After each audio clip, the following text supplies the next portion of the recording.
I told my trans and capricious little brother that I love him no matter what, but he went crazy and spits in my face in front of my girlfriend because I didn't call him little sister. So I ruined her life and sent her where she deserved to be. Since we were kids, my little brother has always been psychologically fragile. My older sister and I were very careful with him because we could see that he was more fragile than us, as did our parents. He's 2 years younger than me and 4 years younger than my sister. As he grew up, he started becoming effeminate and didn't want to play anything with me anymore. It didn't interest him. Even though he was psychologically fragile, he was old enough. Around 10 or 11 years old, we understood that he liked other men, but that wasn't an issue in the family. Only my father didn't take it very well. My sister and my mother encouraged him wholeheartedly and I supported him. Over the years, he started dressing like a girl, having very effeminate manners, and becoming quite violent with people who said things that frustrated him. Personally, his behavior started to disgust me, but my mother and sister supported him unconditionally. As time went on, he had some relationships, and I even received an anonymous complaint one day when I was 17, from one of my brother's acquaintances who explained that he had done something very serious to him. I didn't respond because I didn't want any trouble. I met a girlfriend when I was 18 and we had been together for 3 years. I have to admit that my parents were more interested in my life than my little brother's. He became more unruly, he started hormone therapy, he wanted to change his legal gender, he wore wigs, and had surgery to enhance his lips. Personally, I know I didn't handle it well and started avoiding him. My sister and mother, on the other hand, continued to support him, and they cut off all contact with my father. However, one day, when I was 21, I wanted to introduce my girlfriend to my family because we were considering getting married. My little brother was 19 and had also started dating someone whom he hid the fact that he was actually a man. Apparently, he hadn't been in a relationship yet, but they occasionally kissed. I found out through my sister, and obviously, I didn't talk to him more than once or twice every 2 months. However, we organized a family dinner so that I could introduce my girlfriend to my parents. Everyone was there, my older sister, my mother, my little brother, and my 2 parents. My little brother was dressed as a woman as usual, which caused a slight discomfort in the family. But my girlfriend was an open-minded woman, so no problem.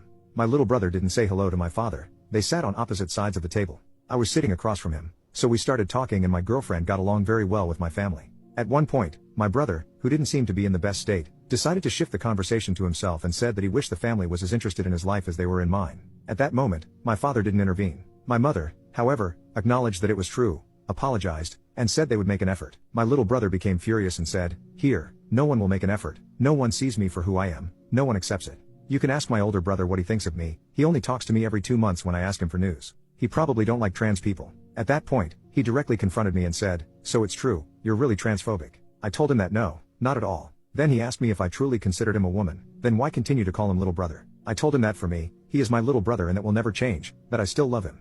Then he said, "If you love me, stop calling me little brother because now I am a woman." I told him no, he is not a woman, he will never know what it's like, he will never be able to give birth, he has the bone density of a man, and there's nothing he can do about it. At that point, he became completely uncontrollable, grabbed his plate, and threw it at me. I got hit by the food, but not by the plate. After that, he went even crazier and did the unthinkable. You can check if there is a part 2 by clicking on share and more. I told my trans and capricious little brother that I love him no matter what, but he went crazy and spits in my face in front of my girlfriend because I didn't call him little sister. So I ruined her life and sent her where she deserved to be. Part 2.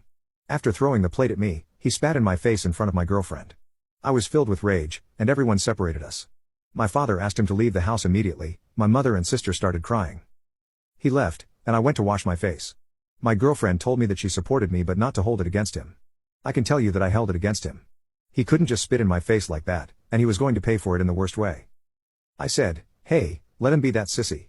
My wife tried to calm me down, but I was already thinking about what I was going to do to get revenge. I ruined the whole evening. Then I remembered the message I received at 17. I changed phones, but I still had the old one in a bag I no longer used. I searched for it to see if I still had the number. And yes, I still had it. The message had been saved. As I told you, it was an old relationship of my brother's who told me that he had done something serious to him.